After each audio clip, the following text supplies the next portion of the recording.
The Edgewater is almost its own country, almost an institution in Seattle. A place where just so many iconic people and circumstances have taken place harmoniously out here over the water.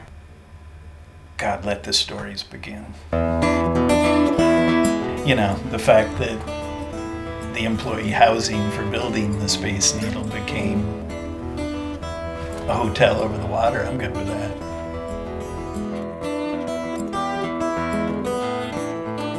The impact of the 1962 World's Fair on revitalization in Seattle was very significant. It was, I would say, an impetus, but at that time, the whole mood in the country was urban renewal. There are many other existing landmarks in Seattle from the World's Fair period. Of course, our most famous one is the Space Needle, which was by the John Graham and Company architecture firm, which also designed the Edgewater Hotel. The entire pier was rebuilt. The construction company had a giant, what they called air house.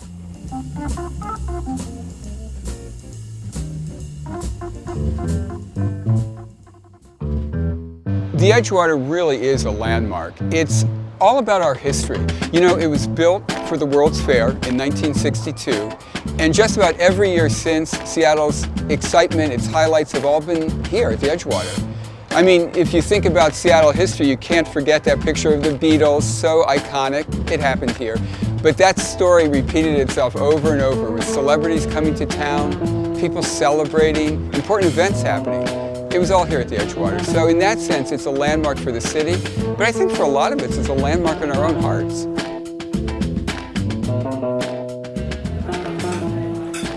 Beatles, of course, Beatlemania was sweeping America, and they were coming on their first U.S. tour in 1964.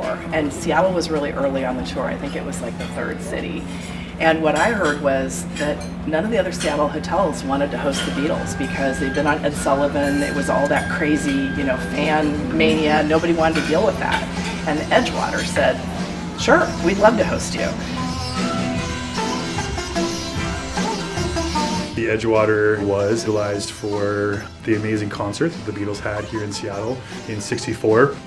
There were a lot of precautions taken, but many of the precautions were the fact that they actually fenced off the entire property to make sure that they could accommodate it. Due to our location, we were allowed to create that little bit of protection.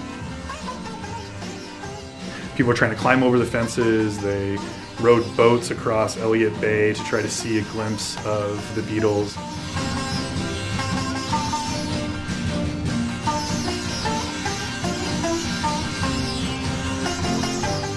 It is true that the Edgewater used to allow people to fish out of the windows. I was like 4 or 5, and you know, it's like when you say, tell me a story about the Edgewater Hotel.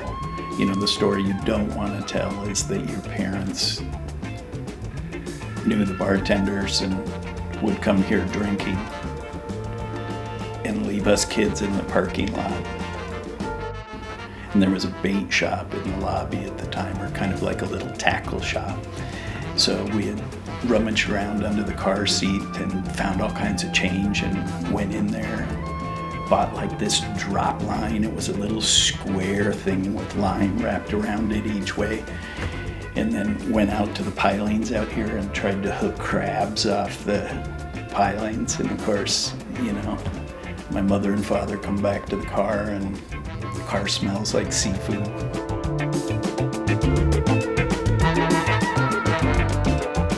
Change is a constant, and Seattle has constantly changed.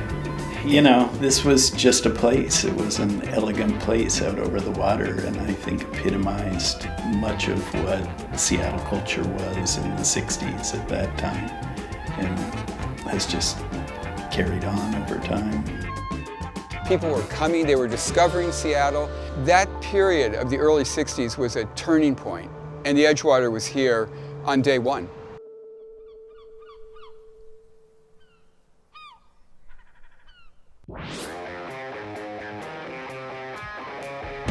A band known as Led Zeppelin stayed at the hotel.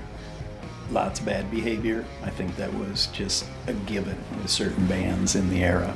They definitely engaged in some bad behavior here that got them banned in 1973. They threw their furniture and their televisions out of the room into Elliott Bay. And so their bill was quite high at the end of their stay for all of those items.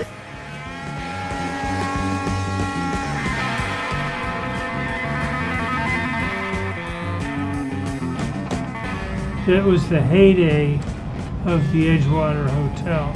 We could fish out the window, you could party, and you could have mud sharks in your refrigerator. I realized the one thing that really makes the city blossom as a music mecca is a good seaside hotel. Seattle has the Edgewater.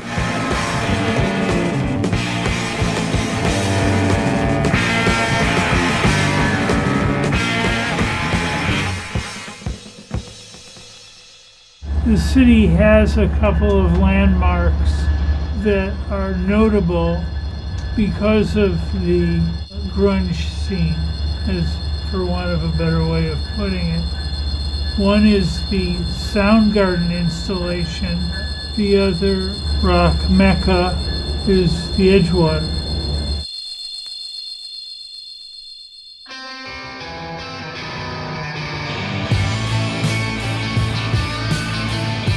The first words that come to mind when I think of the Edgewater Hotel are iconic, Seattle, and music.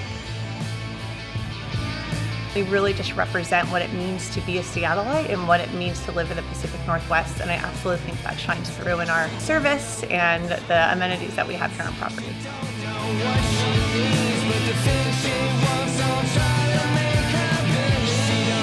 I saw the Edgewater, and I knew about the Beatles fishing out the window. I had to see that for myself, and I walked in, and there was Elliott Bay right out the window. I think it was the first real beautiful view I had of this wonderful waterfront, and I discovered that here at the Edgewater. So the thing that makes the Edgewater unique is the fact that it's over the water. It's not on the water, it's over the water, and that's really different, and you don't know that until you actually experience it. And you can see Puget Sound. It is a truly remarkable place, and it's very different than anything you've ever done in your life. So if you've ever seen Parts Unknown with Anthony Bourdain, he came to the Edgewater. He chose the Edgewater. He went on record saying that the food in the restaurant, specifically the cedar plank salmon, was one of the best dishes he's ever had.